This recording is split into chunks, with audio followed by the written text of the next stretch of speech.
Friends, આજના લેક્ચરમાં આપ સૌનું સ્વાગત છે. વિષય ગણિત ધોરણ 6 જેમાં સ્વાધ્યાય 6.1 વિશે વાત કરવાના છીએ. જેમાં પ્રશ્ન નંબર 4 કે ધારો કે આકૃતિ એક ઊભી સંખ્યા રેખા છે. કેવી છે? ઊભી સંખ્યા રેખા, જે તમે અહીંયા સાઈડમાં જોઈ શકો છો.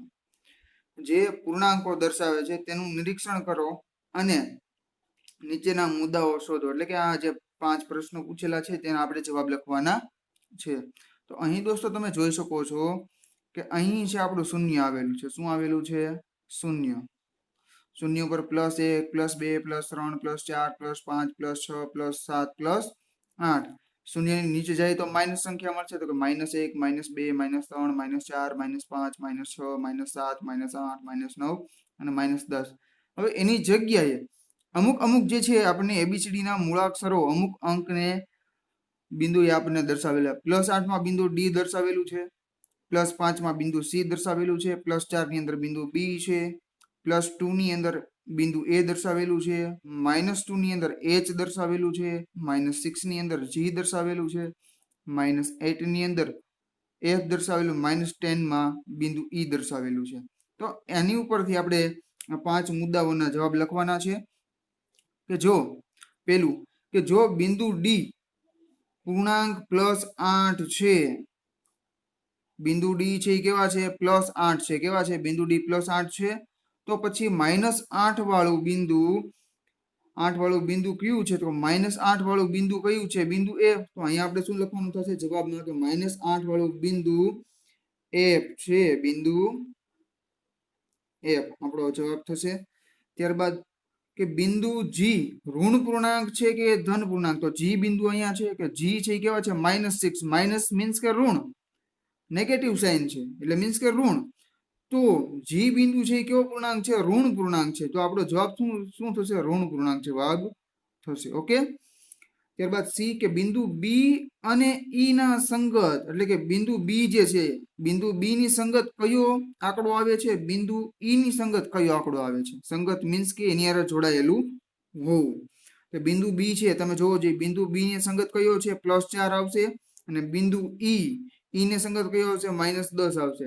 તો કે બિંદુ બી છે અને જવાબ લખું છું. બિંદુ બી ની સાથે કયો આંકડો સંગતમાં કયો છે? તો કે +4. અને બિંદુ ઈ ની વાત કરીએ તો એની સાથે કયો આંકડો જોડાયેલો છે? -10. ઓકે. તો અહીંયા આપણે 2 જવાબ મળ્યા. ત્યારબાદ આ સંખ્યા રેખા પર નિર્દેશ કરો, એટલે કે આપણે જોવાનું સરખી રીતે કે ક્યાં બિંદુની કિંમત સૌથી ઓછી છે. તો દોસ્તો માઇનસ નિશાની વાળો સૌથી મોટો આંકડો -10 છે. તો એક વસ્તુ ખાસ યાદ રાખવાની કે જો માઇનસમાં આપણને સૌથી મોટો આંકડો આપેલો હોય એ તે સૌથી નાનામાં નાનો આંકડો બને છે. તો કે બિંદુ ઈ જે છે એની કિંમત સૌથી ઓછી છે. બિંદુ ઈ ની કિંમત, બિંદુ ઈ ની કિંમત સૌથી ઓછી છે આપણો જવાબ થશે. ત્યારબાદ ઈ કે તમામ બિંદુને મૂલ્યના ઘટતા ક્રમમાં ગોઠવવાના છે. કે ઘટતા મીન્સ કે આપણી પાસે સૌથી પહેલા 5 હોય, 5 પછી 4 આવે, 4 પછી 3 આવે, 3 પછી 2 આવે. તો એટલે મીન્સ કે મોટા આંકડાથી નાના આંકડા તરફ જવાનું છે. તો અહીંયા +8 છે એ સૌથી મોટો છે. એ કયું બિંદુ આપે છે? બિંદુ ડી. તો અહીંયા ઘટતા ક્રમમાં લખું છું ડી. ડી થી નાનું કોણ આવશે? 8 થી નાનું 5 થશે, +5. તો સી બિંદુ, એનાથી પછી 4 છે તો બી બિંદુ, એનાથી પછી 2 તો એ બિંદુ કે ડી સી બી એ આપણે લખી શકીએ. ડી સી બી અને એ. એના પછીનું બિંદુ જોઈએ તો કે 0. 0 પછી -1 -2 સૌથી -1 કરતા -2 નાના કહેવાય. તો એનો બિંદુ એચ આવે છે. તો -2 થી નાની -6 છે એ કહેવાય હોતી, બરોબર. એટલે બિંદુ જી પણ આવશે. ત્યારબાદ બિંદુ એફ આવશે ને ત્યાર પછી બિંદુ ઈ આવશે. તો આપણે આ ઘટતા ક્રમમાં લખી નાખ્યું. તો ત્યારબાદ છે પ્રશ્ન નંબર 5 કે વર્ષના એક ખાસ દિવસે ભારતમાં 5 સ્થળોના તાપમાનની યાદી નીચે પ્રમાણે છે. કે એમાં સ્થાનનું નામ અને તાપમાન આપણને આપેલું છે. તો અહીં છે સિયાચીન. સિયાચીન એનું તાપમાન 0 અંશથી 10 અંશ સેલ્સિયસ નીચું અને ઊંચું આવે એની આપણે ઉપર ખાસ ધ્યાન રાખવાનું છે. ઓકે. તો નીચું આવે તો માઇનસ નિશાની મૂકવાની, ઊંચું આવે તો પ્લસ સાઇન મૂકવાની થશે. હવે 0 થી લઈને 10 એટલે કે 10 અંશ સેલ્સિયસ મળ્યું છે, પણ નીચું છે એટલે કેવા થશે માઇનસ, એટલે કે સિયાચીનમાં -10 અંશ સેલ્સિયસ તાપમાન છે. ત્યારબાદ છે સિમલા. સિમલાનું તાપમાન 0 અંશ સેલ્સિયસ થી 2 અંશ સેલ્સિયસ, એટલે કે 2 અંશ સેલ્સિયસ આપણને મળેલું છે. તો નીચું તાપમાન છે તો કેવું થશે -2. ત્યારબાદ અમદાવાદ 0 થી લઈને 30 અંશ સેલ્સિયસ, તો ટોટલ આપણું તાપમાન કેટલું થયું 30 અંશ સેલ્સિયસ, પણ ઊંચું એટલે કેવું થશે પ્લસ જવાબ આવશે એનો, +30 અંશ સેલ્સિયસ. દિલ્હી 0 અંશ સેલ્સિયસ થી 20 અંશ સેલ્સિયસ, તો અહીંયા આપણે 20 અંશ સેલ્સિયસ જવાબમાં આવશે, પણ ઊંચું કીધું છે એટલે કેવી સાઇન આવશે પ્લસ સાઇન. શ્રીનગર 0 અંશ સેલ્સિયસ થી 5 અંશ સેલ્સિયસ નીચું, નીચું મીન્સ કે -5 અંશ સેલ્સિયસ. તો અહીં આપણે તાપમાન છે વ્યવસ્થિત રીતે અહીંયા લખી નાખ્યા છે ખાલી જગ્યાની અંદર. તો એની અંદર પહેલો પ્રશ્ન છે કે આ સ્થળોના તાપમાનને ખાલી જગ્યામાં પૂર્ણાંકોના સ્વરૂપમાં દર્શાવો. તો આપણે દર્શાવી દીધા, પહેલો પ્રશ્ન પૂરો. ત્યારબાદ બી કે અંશ સેલ્સિયસમાં તાપમાન દર્શાવતી સંખ્યા રેખા નીચે મુજબ છે. હવે અહીં કોઈ આપણને સંખ્યા રેખા દર્શાવેલી, બુકની અંદર સંખ્યા રેખા દર્શાવેલી છે, તો એમાં 5-5 ના ગેપ આપેલા છે. તો અહીં આપણે જોઈએ તો કે અહીં આપણે 0 લઈએ, અહીંયા આવશે 5, -5, અહીંયા આવશે -10, અહીંયા આવશે -15, અહીંયા આવશે 5, અહીંયા આવશે 10, અહીંયા આવશે 15, 20, અહીંયા આવશે 25, અહીંયા આવશે 30. તો હવે જે વસ્તુ આપણને કીધું છે એને આપણે સંખ્યા રેખા ઉપર દર્શાવવાની છે. તો પેલું છે -10 છે, કયું છે સિયાચીન, તો -10 અહીંયા આવેલું છે, તો સિયાચીન અહીંયા દર્શાવીશું. અહીંયા આપણે નામ લખીશું કે સિયાચીન. તો આ રીતે આપણે બધી સંખ્યા રેખાઓ પર તમે જ્યાં દર્શાવો છો ત્યાં આપણે એ સિટીનું નામ લખવાનું રહેશે. -2 સિમલાનું, તો કે 0, અહીંયા -1 અને અહીંયા આવશે -2, શું આવશે -2. તો અહીંયા આપણે કયું કેનું તાપમાન દર્શાવ્યું -2, એટલે કયું થયું સિમલાનું, તો અહીંયા આપણે સિમલા લખીશું.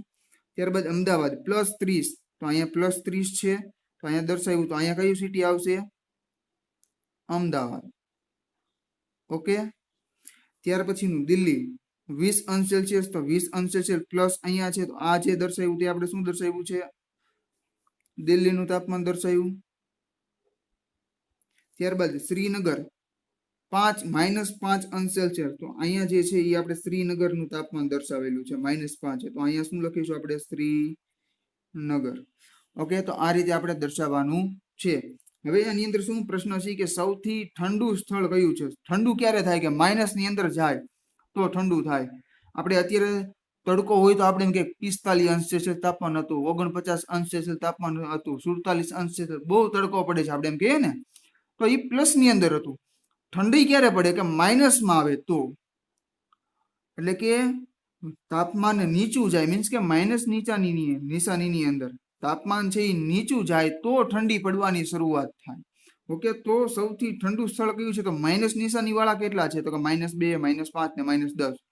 તો -10 છે, માઇનસ નિશાનીની અંદર આંકડો 10 છે ઈ, એટલે કે સિયાચીનમાં સૌથી વધારે ઠંડી પડે છે. તો અહીં સૌથી ઠંડુ સ્થળનું આપણે જવાબ શું લખીશું સિયાચીન. કયો આવશે સિયાચીન. ઓકે. ત્યારબાદ એવા સ્થળોના નામ લખો કે જેનું તાપમાન 10 અંશ સેલ્સિયસ થી ઊંચું છે. અહીંયા 10 અંશ સેલ્સિયસ લખ્યું છે, મીન્સ કે આપણે +10 અંશ સેલ્સિયસ અહીંયા માનવાનું છે, માઇનસ માનવાનું નથી. તો પ્લસ થી આપણે જોઈએ તો પ્લસ સાઇન વાળા 2 છે, તો કે 20, 10 થી વધારે 20 કહેવાય અને 30 પણ કહેવાય. તો એવા બે સિટીના નામ કેવા મળ્યા તો કે અમદાવાદ અને દિલ્હી. તો કે અમદાવાદ અને દિલ્હી એ બંનેના 10 અંશ સેલ્સિયસ થી ઊંચા તાપમાન છે. તો અમદાવાદ અને દિલ્હી. ત્યાર પછીનો પ્રશ્ન નંબર 6 છે કે નીચેની દરેક જોડીમાં સંખ્યા રેખા પર કઈ સંખ્યા બીજી સંખ્યાની જમણી બાજુએ આવેલી છે એવું આપણે લખવાનું. અહીં આપણે સંખ્યા રેખા દોરીએ તો અહીંયા 0, 1, 2, 3, 4, 5, -1, -2, -3, -4, -5. તો આવી રીતના આપણે જવાબ લખીએ. હું એમ કહું કે અહીં આપણે ફોર એક્ઝામ્પલ આપણે એક -3 અને બીજી સંખ્યા લઈ લઈએ 1. તો આમાં આ બે સંખ્યા આપેલી છે 1 અને -3. એમાં કઈ સંખ્યાની જમણી બાજુ કઈ સંખ્યા આવેલી છે તો કે -3 અહીંયા આવેલા છે. આ જમણી બાજુ થાય -3 ની આ ડાબી બાજુ થાય તો જમણી બાજુ શું આવેલું છે 1 આવેલો છે તો આપણે જવાબમાં લખી શકીએ કે -3 ની જમણી બાજુ 1 આવેલો છે તો આ જ રીતે પ્રશ્નનો આપણે જવાબ આપવાના છે તો આની અંદર થોડાક પ્રશ્નો આપેલા છે તેનો જવાબ આપણે લખીશું પહેલું આપેલું છે જે 2 અને 9 તો જેમાં ખાસ વસ્તુ યાદ રાખવાની તો -1 કરતા -3 છે એ નાના હતા ટૂંકમાં જે નાની સંખ્યા હોય એની જમણી બાજુ મોટી સંખ્યા આવેલી હોય તો 2 છે 9 કરતા 2 નાના કહેવાય એટલે કે 2 ની જમણી બાજુ 9 આવેલ છે